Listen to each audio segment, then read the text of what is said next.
លោក Elon Musk ជាជនជាតិអាមេរិកកាណាដានិងអាហ្វ្រិកខាងត្បូងហើយលោកមានឈ្មោះល្បីល្បាញក្នុងវិស័យបច្ចេកវិទ្យាលោកកើតនៅថ្ងៃទី28ខែមិថុនាឆ្នាំ1971នៅទីក្រុង Pretoria ប្រទេសអាហ្វ្រិកខាងត្បូងឪពុកលោកមានឈ្មោះ Elon Musk ជាវិស្វករនិងអ្នកវិនិយោគ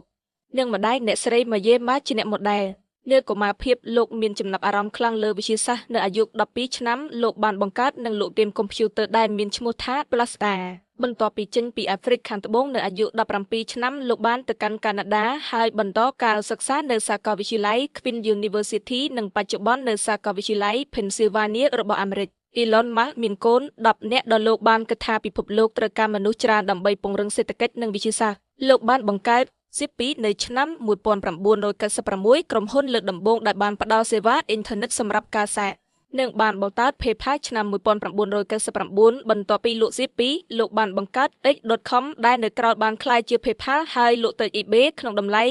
$1.5 លានបានបង្កើត SpaceX ឆ្នាំ2002ក្រុមហ៊ុនវិស័យអវកាសដែលផ្ដោតលើការនាំមនុស្សទៅលើភពអង្គារ Tesla ឆ្នាំ2004 Tesla